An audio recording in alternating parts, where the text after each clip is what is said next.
Kita lihat apakah dalam sebulan saya akan mati. Ya. Kita taruh lagi. Ya.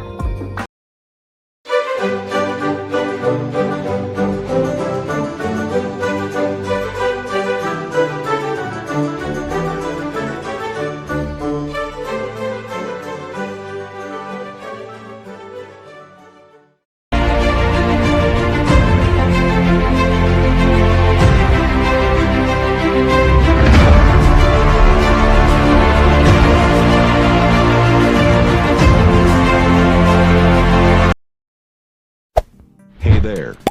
Subscribe to my channel. And also press this bell icon. Halo saudara-saudaraku yang terkasih di dalam Tuhan, bertemu kembali dengan saya Rina Solihin dalam channel Rina Menjawab. Teman-teman, apa kabar Anda semuanya? Pasti Anda semuanya sekarang sedang banyak ya menonton sesuatu yang viral ya di dunia YouTube teman-teman, yaitu tentang Agus Setan ya. C-nya tan ya teman-teman ya. Jadi Agus, C-nya tan. Agus Setan. Kita tahu teman-teman sekarang yang sangat-sangat viral sekarang yaitu ketika Agus Setan ini teman-teman mencobai Alkitab ya. Dia mencobai Alkitab. Memang masalah mencobai ini adalah pekerjaan setan ya. Coba mencobai ini adalah pekerjaan setan. Karena Allah tidak mencobai siapapun dan Allah tidak mencobai apapun. Segala sesuatu yang pekerjaannya mencobai ya, itu hanya pekerjaan setan, teman-teman. Ya, ketika kita ingat bagaimana setan ini mencobai Tuhan Allahnya sendiri. Kita melihat bagaimana setan ini memang makhluk yang sangat-sangat tidak tahu diri ya, teman-teman. Dia mencobai Tuhan Allahnya, teman-teman. Ya, katanya coba ubah batu ini menjadi roti. Kalau engkau memang adalah anak Allah, katanya kepada Tuhan Yesus. Dan Tuhan Yesus berkata, manusia tidak makan dari roti saja, ya, tetapi dari firman Allah. Dan dia terus mencobai Tuhan Yesus, teman-teman, ya. Dia meminta Tuhan Yesus untuk apa? Untuk terjun ya. Jatuhkanlah dirimu katanya ke bawah dari bubungan bait Allah ini jika engkau adalah anak Allah. Begitu ya. Tetapi Tuhan Yesus berkata, janganlah engkau mencobai Tuhan Allahmu. Itu kita bisa baca di Matius 4 ayat 7 teman-teman. Ya. Jadi si iblis ini, si setan ini sedang mencobai Tuhan Allahnya sendiri. Makanya Tuhan Yesus berkata, janganlah engkau mencobai Tuhan Allahmu. Ya, nah ini banyak sekali muslim-muslim yang salah kaprah ya memahami ayat ini teman-teman. Seolah-olah dia berkata, tuh kan Yesus malah menyuruh menyembah Allah, menyembah Tuhan Allah. Begitu. Padahal dalam konteks ini Tuhan Yesus berkata kepada iblis yang sedang mencobai dia, ya.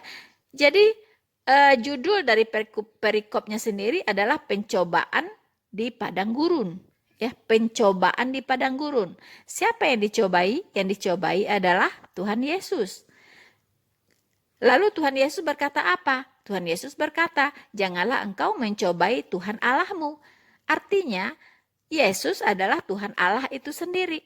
Nah, ini saja masih salah kaprah teman-teman mereka ya untuk memahami ini. Begitulah teman-teman. Kembali kepada Agustan teman-teman ya. Kita pastikan di dalam tubuhnya itu ada roh setan. Ya, karena coba mencoba ini adalah pekerjaannya setan. Begitu kan? Nah, yang viral adalah ketika dia mencoba membuang angin busuk di atas Alkitab. Ya, ditaruh Alkitab itu di pantatnya lalu dikentutin teman-teman. Ya, dikentutin.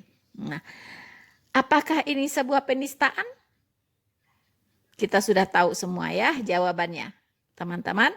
Tapi kita akan menyaksikan dulu seperti apa detik-detik Agus Setan ini mengentutin Alkitab. Selamat menyaksikan. ketika kitab ini saya tempel di pantat, ya, dalam sebulan saya akan mati. Kita tes ya, dalam 1 bulan.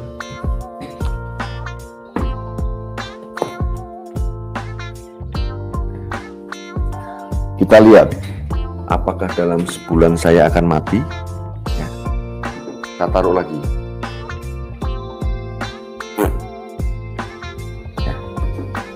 Kita lihat nanti apakah Agustan akan mati ketika Alkitab ditaruh di pantat. So, saudara-saudaraku yang terkasih di dalam Tuhan, mungkin Agus Setan ini punya ide untuk mengentutin Alkitab. Dia kira posisi Alkitab itu sama dengan kitabnya sendiri, ya, yaitu maha mulia, maha kudus, maha suci, maha segalanya, ya, sehingga harus diperlakukan seperti berhala, teman-teman. Ya kan? Tidak boleh dikentutin, tidak boleh didudukin, tidak boleh ditaruh sembarangan, teman-teman. Ya kan? Bahkan ada yang ekstrim, ada yang merobek lembaran kitabnya Agustan itu, kemudian dibakar, kemudian abunya dicelupkan ke dalam air dan airnya diminum. Ada betul, teman-teman, ya. Ya, ada yang seperti itu. Atau kitabnya ditaruh di bawah bantal atau di samping bantal ketika dia tidur. Wah, diharapkan ada ada perlindungan di situ. Ya kan? Atau ayat-ayat yang ada di dalam kitabnya itu kemudian ditulis, ya, kemudian dimasukkan ke dalam kain, kemudian dijahit, lalu diikatkan ke pinggang, diikatkan ke lengan, atau digantung di depan pintu, macam-macam, ya.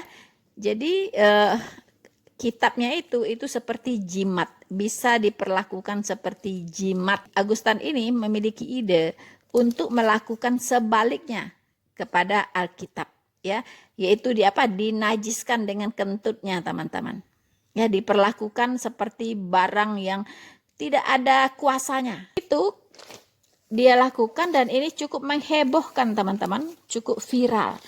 Karena orang melihat itu sebagai sebuah penistaan, ya, penistaan terhadap Alkitab, begitu. Penistaan terhadap kekristenan. Karena Alkitab itu adalah miliknya umat Kristen. So, teman-teman, saudara-saudaraku yang terkasih di dalam Tuhan, pasti banyak di antara teman-teman yang sudah tahu, ya, siapa sebenarnya Agustan ini. Agustan ini memang dikenal sebagai mu'alaf yang mulutnya cukup bisa dikatakan bau, ya, seperti comberan, teman-teman, ya. Kita bisa lihat di jejak digitalnya itu sering sekali mengucapkan kata-kata penistaan, penghujatan, ya, terhadap kekristenan, terhadap Tuhan Yesus dan terhadap umat Kristen, teman-teman, ya. Bahkan dia sempat juga mengatakan halal darahnya orang Kristen, mau menebas kepalanya orang Kristen, macam-macam lah, ya, yang keluar dari mulut comberan ini, teman-teman, ya. Tetapi apakah dia ditangkap?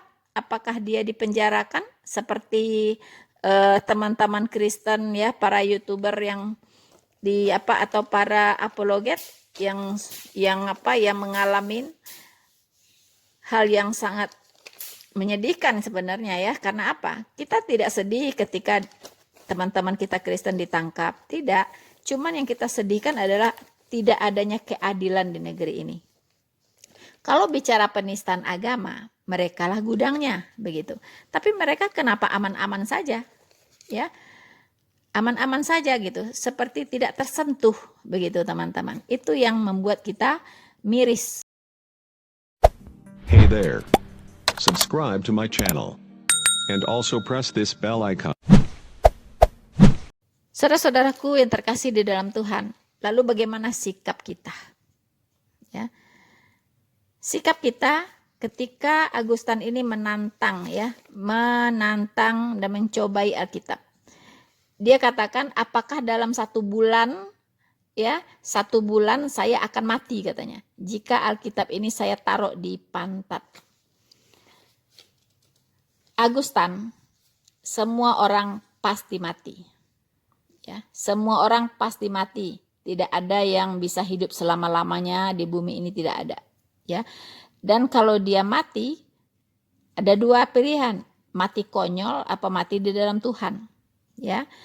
Kalau Anda mati karena mengentutin Alkitab, itu Anda mati konyol. Mati konyol, ya. Karena sebuah kebodohan. Nah, tapi kami orang Kristen mendoakan Anda supaya panjang umur. Ya, supaya panjang umur, diberi kesehatan karena Anda memang sedang sakit-sakitan, bukan? Ya, Anda sendiri mengatakan bahwa Anda memang sedang sakit, begitu, ya. Nah, dalam keadaan sakit saja sudah seperti itu mengenaskan, ya, perilaku perangai Anda, begitu kan? Apalagi kalau dikasih sehat. Nah, kita tidak tahu, ya, Tuhan akan berbuat apa kepada Anda. Tetapi kami orang Kristen tidak pernah diajarkan untuk menyumpahi Anda, ya, atau untuk mendoakan Anda supaya keinginan Anda terkabul dalam 1 bulan mati, begitu, ya. Yang kami doakan adalah jika masih memungkinkan, Anda bisa bertobat, ya, diberi kesehatan, umur panjang, kemudian Anda bertobat dari jalan yang sesat, ya. Tetapi saya ragu, begitu, ya, karena Anda sudah pernah menghujat Roh Kudus, ya. Alkitab mengatakan bahwa menghujat Roh Kudus itu adalah dosa yang tidak berampun. Anda berbuat dosa kekal, tidak ada pengampunan, ya. Nah, jadi artinya Anda mau mati mau hidup tetap aja konyol, begitu kan? Nah, mau mati mau hidup nggak ngaruh gitu sama Tuhan Yesus, ya. Jadi Anda tidak mati pun nggak ngaruh, Anda mati pun nggak ngaruh gitu. Ya terserah Tuhan saja, begitu kan? Anda mau ngentutin Alkitab 1 kodi, 1 lusin, ya nggak ngaruh gitu. Ya, Anda mau mati nggak ngaruh, Anda hidup juga nggak ngaruh, gitu. Ya kan, jadi terserah saja gitu. Mau mati matilah, mau hidup hiduplah, gitu kan. Nah, tapi kan kasihan saja anak Anda kan masih kecil-kecil, ya kan ya. Nanti kalau Anda meninggal, bagaimana mereka? Apakah Anda punya asuransi? Kalau Anda tidak punya asuransi jiwa, nah itu sangat menyedihkan, begitu kan ya. Nah, jadi kalau bisa ya sebelum 1 bulan ini Anda bukalah dulu polis asuransi. Tapi saya khawatir Anda juga tidak akan lolos diterima karena sudah sakit jantung, ya. Kalau sudah mengalami penyakit kritis, ya tidak ada lagi yang bisa diterima. Jadi nasabah asuransi, begitu. Iya kan? Terlambat juga, ya. Nah, Agustan. Jadi orang, ya jangan konyol-konyol amat lah, gitu kan. Yang berkelas lah, begitu, ya. Sampai mengentutin Alkitab itu untuk apa? Untuk apa? Ya. Anda mau mencobai Alkitab. Alkitab bagi kami itu memang berharga, tapi bukan berhala, ya. Alkitab itu memang bagi kami sesuatu yang sangat bernilai tinggi, tetapi bukan berhala, ya. Kami tidak pernah memperlakukan Alkitab seperti berhala, begitu. Jadi kalau Alkitab pun dibakar, Alkitab mau diinjak-injak, Alkitab mau dikentutin, no problem, begitu. Nggak ada masalah. Nggak akan tumbuh bisul kok di pantat Anda, ya. Tapi kalau kitab Anda dudukin, katanya akan tumbuh bisul di situ, ya kan? Akan meletuk-meletuk tuh pantatnya, ya. Bisul-bisul keluar semua, konon, begitu kan? Ya, cobain aja gitu. Kalau ada yang mau coba nih teman-teman yang Kristen menduduki kitabnya Agustan, ya boleh aja mencoba. Keluar bisul apa enggak gitu. Tapi janganlah ya, tidak usah ikut-ikutan, ya kan? Karena sesuatu yang mencoba itu cuma iblis. So, teman-teman, Alkitab itu saya katakan sekali lagi memang bernilai ya untuk orang Kristen. Karena isinya adalah firman Tuhan. Isinya adalah petunjuk jalan menuju keselamatan atau sorga. Alkitab kalau saya katakan itu GPS. Ya, GPS menuju sorga. Ya, kalau Anda tidak pakai Alkitab untuk ke sorga, pasti nyasar. Nyasar saya jamin. ya. Makanya ada tertulis, ada jalan disangka orang lurus, tapi ujungnya menuju maut. Begitu, ya, disangka lurus, tapi melenceng sebenarnya, ya kan? Dan ujungnya menuju maut. Kalau mau mencapai sorga, ya, satu-satunya cuman melalui Alkitab jalannya, tidak ada yang lain, begitu, ya. Tetapi sekali lagi, kami tidak memberhalakan Alkitab, ya. Nah, Alkitab itu ada dua, ya, bagiannya, yaitu secara fisik dia adalah berbentuk kertas, ya, kertas, kemudian ada tulisan-tulisan, ya. Tetapi secara hakikat dia itu adalah firman Allah yang memiliki kuasa, ya, firman Allah yang memiliki kuasa, begitu. Kalaupun fisiknya dimusnahkan, mau dibakar, mau dikentutin, mau diinjak-injak, tidak akan menghilangkan hakikatnya sebagai firman Allah. Mengerti Anda, Agustan? Dari zaman ke zaman, banyak sekali iblis berusaha untuk memusnahkan Alkitab. Untuk memusnahkan Alkitab. Ya, mulai dari membakar Alkitab, ya, mulai dari tidak boleh menerjemahkan Alkitab ke dalam bahasa manapun, ya. Kalau diterjemahkan maka orang-orang itu, ya, yang coba-coba memiliki Alkitab terjemahan itu pasti akan ditangkap, dibakar hidup-hidup. Oh, dulu pernah, ya, kejadian seperti itu, ya. Kemudian Alkitab juga diserang, ya. Selain secara fisik, pertama tadi tidak boleh diterjemahkan, itu ada sejarahnya, ya. Kemudian diserang secara isi juga ada, ya kan? Diserang secara fisik ini tidak boleh diterjemahkan, kemudian dibakar, ya. Dan bahkan pernah dalam sejarah Alkitab ini hanya boleh dimiliki oleh penguasa, oleh imam-imam, ya, di gereja, ya, oleh pastor-pastor, tidak boleh dimiliki oleh jemaat, oleh orang awam, ya. Siapa yang ketahuan memiliki Alkitab, wow, hukumannya bisa hukuman gantung, ya, bisa dibakar di tiang gantungan, teman-teman, ya. Nah, itu pernah sejarahnya seperti itu. Tetapi bagaimanapun caranya, ya, iblis memakai pihak-pihak untuk memusnahkan Alkitab, dan ternyata Alkitab adalah satu-satunya buku bestseller di sepanjang zaman. Tahu Anda bestseller? Buku-buku yang dicetaknya paling banyak, ya, buku-buku yang dicetaknya paling banyak itu adalah Alkitab. Dan Alkitab tidak bisa dihalang-halangi untuk diterjemahkan ke berbagai bahasa di dunia.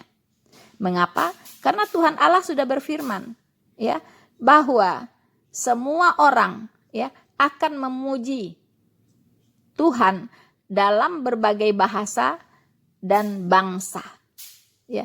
Jadi orang memuji Tuhan tidak hanya dalam satu bahasa, tetapi dalam berbagai bahasa, ya. Nah, ini sudah dinubuatkan oleh Tuhan jauh-jauh sebelumnya. Bahkan sebelum Alkitab ini belum selesai dikanonkan, itu sudah dinubuatkan, ya, bahwa Allah itu menginginkan umat manusia ini, seluruh dunia ini memujinya dalam segala bahasa, ya, dalam segala bahasa yang ada di dunia. Dan ini sudah digenapi, ya. Alkitab diterjemahkan ke dalam berbagai bahasa di dunia, bahkan ke dalam bahasa daerah juga diterjemahkan, ya. Cuman di Sumatera Barat saja, ya, bahasa daerah Injil berbahasa Minang dihapus, ya. Memang itu salah satu bentuk penyerangan terhadap Alkitab.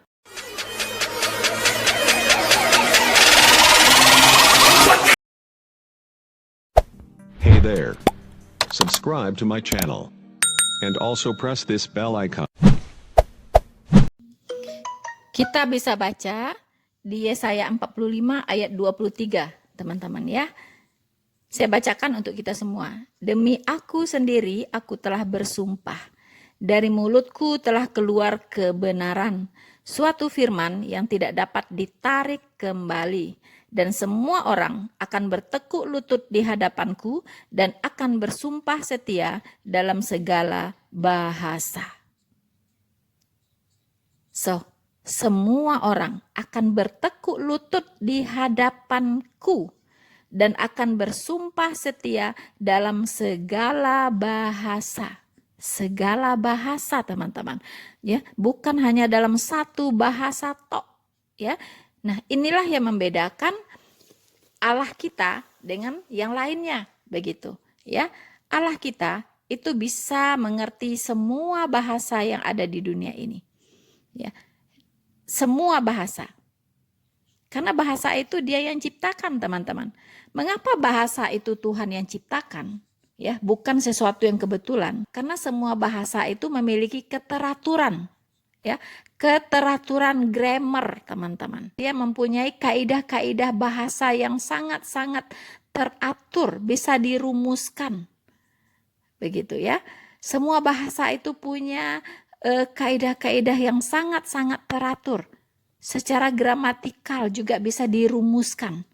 Makanya semua bahasa itu bisa dipelajari karena dia tidak sembarangan begitu. Ya, ada gramatiknya, ada gramatiknya, ada grammarnya. Semua bahasa ada grammarnya. Makanya semua bahasa itu bisa dipelajari. Kalau sesuatu yang tidak ada aturan itu tidak bisa dipelajari, teman-teman. Ya, makanya bahasa itu ada Tuhan yang ciptakan. Semua ciptaan Tuhan itu teratur, termasuk bahasa. Bukan hanya alam semesta ini yang teratur, sistemnya yang teratur, tetapi bahasa juga punya sistem yang teratur. Ya, nah makanya Tuhan Allah itu, Tuhan Allah kita, mengerti semua bahasa. Itulah sebab mengapa Alkitab diterjemahkan ya ke dalam berbagai bahasa. Walaupun banyak ya pihak-pihak yang menghalang-halangi supaya Alkitab tidak diterjemahkan ya ke dalam bahasa-bahasa lain di dunia ini, tetapi tidak bisa. Kehendak Tuhan tidak bisa ada yang menghalangi, tidak bisa ada yang menghalangi. Apa yang dikatakan Tuhan itu pasti terjadi, pasti akan dia lakukan, teman-teman. Ya, makanya di sini tadi dia katakan, demi diriku sendiri aku bersumpah. Dari mulutku telah keluar kebenaran, suatu firman yang tidak dapat ditarik kembali. Dan semua orang akan bertekuk lutut di hadapanku dan akan bersumpah setia dalam segala bahasa. Ya, jadi kalau ada yang nyeleneh-nyeleneh, kenapa orang Kristen tidak pakai bahasa asli Alkitabnya? Ya, kenapa tidak bahasa Yunani? Perjanjian barunya. Kenapa tidak bahasa Ibrani perjanjian lamanya? Kenapa bahasa Indonesia? Kenapa bahasa Inggris? Kenapa bahasa ini dan itu? Hei, Tuhan Allah kami menghendaki umatnya menyembahnya dengan bahasanya sendiri. Ya, kalau Alkitab kita baca dengan bahasa kita sendiri, kita mengerti kehendak Allah di dalamnya itu seperti apa, pengajarannya seperti apa. Ya, kita akan mengerti firman-firmannya dengan baik. Bukan hanya seperti Beo, bisa membaca, bisa melafalkan, tapi tidak mengerti. Tuhan tidak mau seperti itu. Tuhan mau semua yang kita baca dari kitab sucinya kita pahami dengan benar. Karena kita membacanya dalam bahasa ibu kita sendiri. Ya, jadi Tuhan tidak mau kau jadi Beo. Ya kan, hanya bisa berbunyi tapi tidak mengerti. Oke. Nah, jadi itu sekilas serangan-serangan ya dari pihak setan dari dulunya sepanjang zaman terhadap Alkitab. Apa sih tujuannya sebenarnya? Alkitab ini tidak boleh diterjemahkan lah, dibakar lah, mau dihabisi, di bumi hanguskan lah, ya kan? Dan yang memegang Alkitab yang boleh hanya kelompok-kelompok tertentu saja yang punya kuasa, begitu. Teman-teman. Nah, sebenarnya ada beberapa poin yang menjadi alasan mereka. Pertama, itu untuk kepentingan politik. Yang namanya politik, ya, politik yang tidak sehat itu teman-teman, ya, di mana para politikus-politikusnya atau pemimpin-pemimpinnya ingin memiliki kekuasaan yang absolut, ya. Kalau bisa nggak diganti-ganti gitu. Kalau bisa dia terus di atas sana, nggak pernah akan turun. Kalau udah berkuasa ya berkuasa terus begitu kan. Nah, bagaimana supaya bisa seperti itu? Tidak ada pilihan lain. Rakyatnya harus bodoh. Ya, rakyatnya harus bodoh, teman-teman. Nah, Alkitab ini mengajarkan kebenaran. Alkitab ini membukakan segala apa ya? Berbagai hal, ya. Orang bisa tahu dari Alkitab. Orang bodoh bisa jadi pintar melalui Alkitab. Alkitab ini itu semua firman yang ada di dalam Alkitab itu sangat sistematis, logis, ya, dan sangat mengedukasi, teman-teman, ya. Jadi sistematis, logis, dan edukatif. Jadi orang yang membaca Alkitab bisa lama-lama jadi sangat pintar, teman-teman, ya. Makanya banyak sekali orang-orang pintar di dunia ini itu adalah orang-orang yang bacaannya adalah Alkitab. Jadi untuk kepentingan politik, ya, supaya apa? Supaya rakyatnya bisa dibodohi, begitu. Ya. Kalau punya Alkitab, hanya dia sendiri yang tahu gitu isinya. Apa dia ubah-ubah, kalaupun dia mengubah-ubah isinya, yang dia khotbahkan tidak sesuai dengan Alkitab, rakyatnya tidak tahu, karena rakyatnya tidak pegang Alkitab, begitu kan? Nah, mungkin dia bikin doktrin baru yang menyimpang dari Alkitab, itu rakyatnya juga tidak tahu, karena rakyatnya tidak bisa mencek di Alkitab itu, tidak bisa meneliti benar nggak sih ini, ya, ngecek lagi lah, gitu, benar nggak sih tadi dikhotbahkan seperti itu, benar nggak, di mana nih ayatnya di Alkitab, nggak bisa. Jadi apa yang dikatakan pengkhotbah itu, itulah yang dia aminkan, karena di tangannya sendiri dia tidak pegang Alkitab, begitu. Nah, ini dulu ya untuk kepentingan politik atau kekuasaan. Kemudian yang kedua, untuk menjaga wibawa, ya, wibawa dari penguasa itu atau wibawa dari gereja yang penuh dengan tradisi, ya kan? Nanti kalau ada tradisi-tradisi gereja yang tidak alkitabiah, yang tidak sesuai dengan apa yang tertulis di Alkitab, waduh, ya, bisa banyak yang protes, begitu kan? Ya, kalau banyak umat yang protes, yang mempertanyakan, akhirnya wibawa gereja terganggu, begitu. Ya. Yang ketiga, untuk mengaburkan doktrin gereja yang tidak sesuai dengan kitab suci. Ya, tadi saya sudah katakan, ya, untuk mengaburkan doktrin gereja yang tidak sesuai dengan Alkitab. Ya, makanya Alkitab ini nggak boleh dicetak banyak-banyak, begitu. Nggak boleh diterjemahkan ke dalam berbagai bahasa. Ya, nggak boleh dimiliki oleh jemaat-jemaat awam, nggak boleh, begitu. Nah, itu sejarahnya seperti itu ya teman-teman. Dan bahkan siapa yang berani-berani melanggar itu bisa dibakar hidup-hidup, teman-teman. Ya, berapa banyak orang yang mati dulu, ya, itu karena memegang Alkitab. Wah, langsung ditangkap, langsung dianiaya, dimatikan, teman-teman. Ya. Itu zaman kekelaman dulu ya. Nah, dan anehnya pihak-pihak penguasa ini, ya, penguasa gereja, karena gereja dengan pemerintah disatukan waktu itu. Jadi penguasa-penguasa ini memakai ayat Alkitab, teman-teman. Dia mengatakan janganlah memberikan mutiaramu kepada anjing. Jadi dia menganggap Alkitab ini adalah mutiara, dan anjing-anjing itu adalah jemaat, ya kan, atau orang-orang awam. Nah, itu. Jadi firman Tuhan dipakai menurut udelnya sendiri, teman-teman. Nah, ini yang terjadi.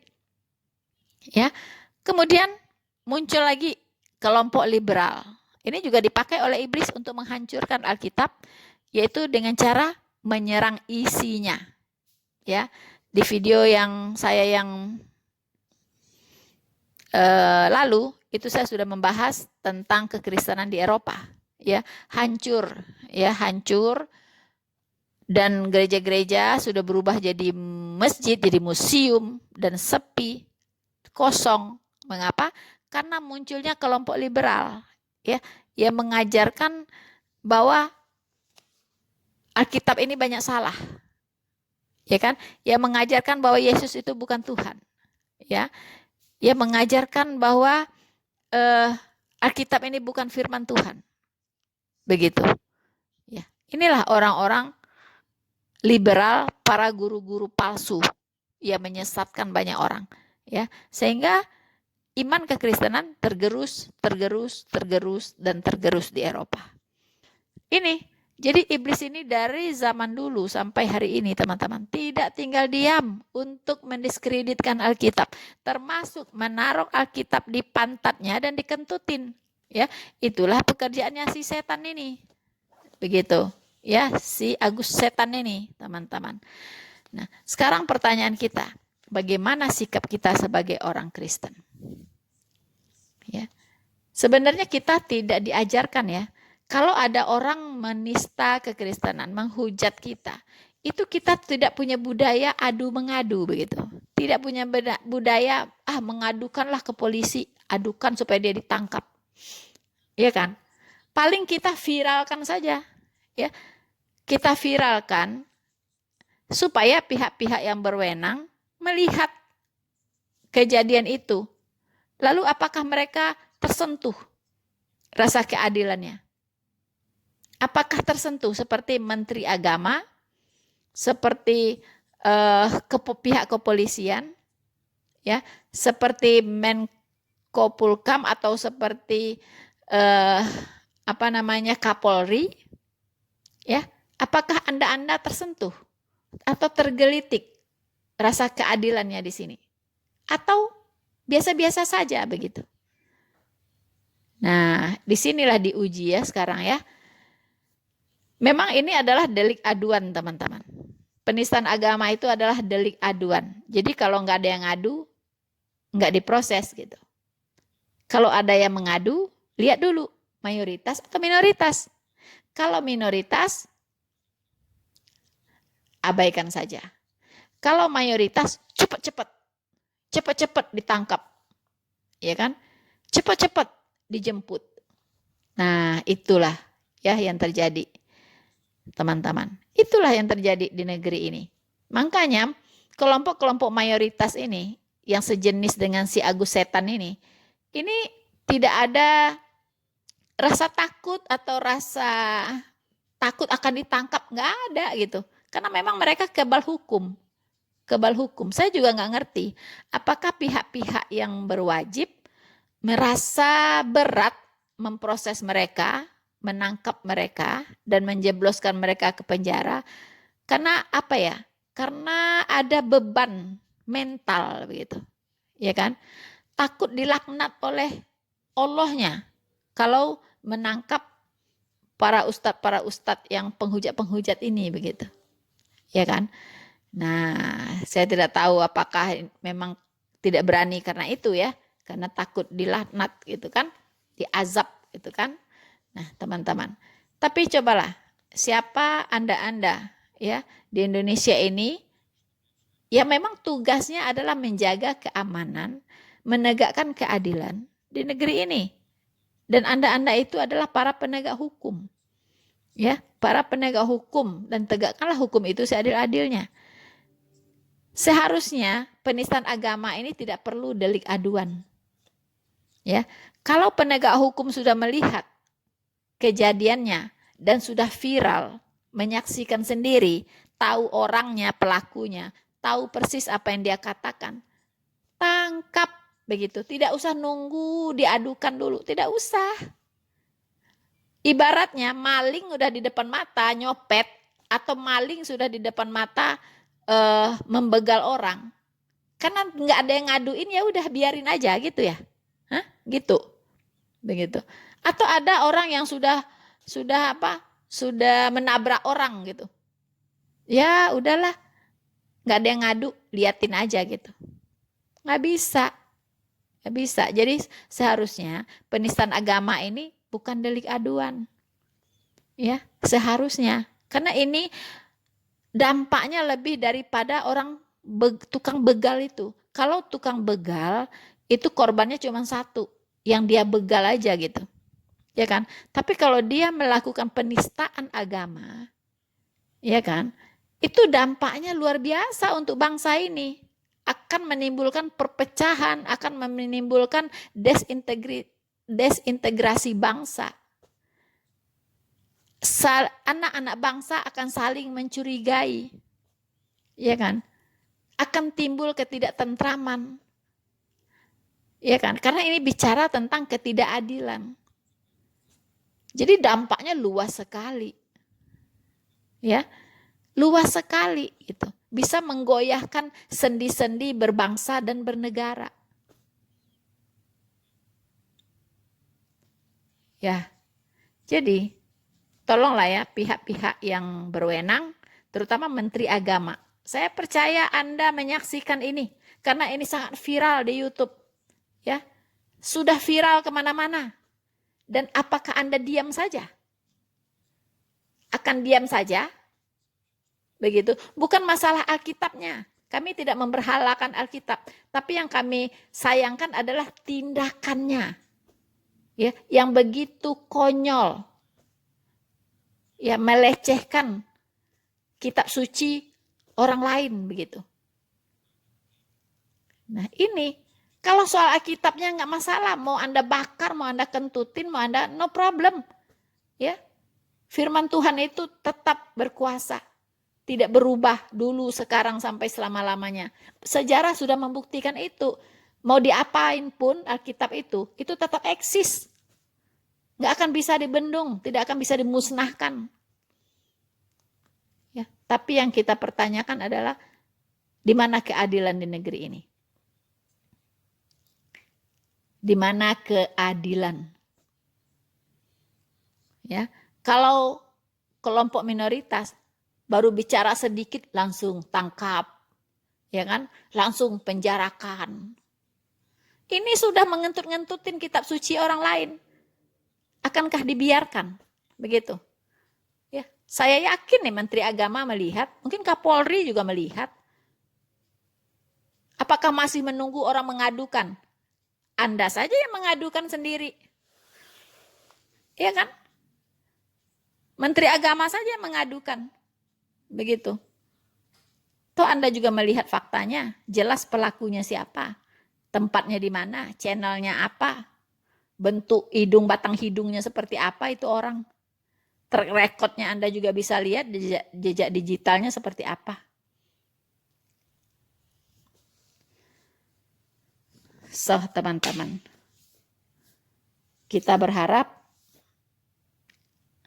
ada reaksi ya terhadap peristiwa ini dari pihak yang berwenang. Kita lihat mereka punya nyali atau tidak, atau hanya seperti macan ompong.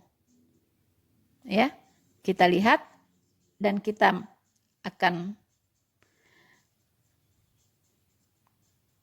lihat seperti apa kelanjutannya. So, teman-teman, sekian dulu yang bisa saya komentarin tentang perilaku tak senonoh ya dari Agus Setan ini, teman-teman. Semoga ini tidak membuat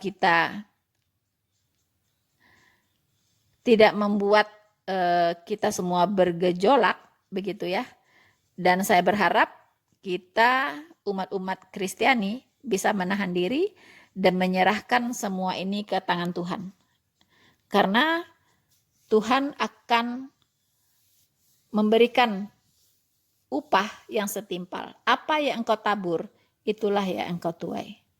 Bersama saya, Noverina Solihin, Tuhan Yesus memberkati kita semua. Maranatha.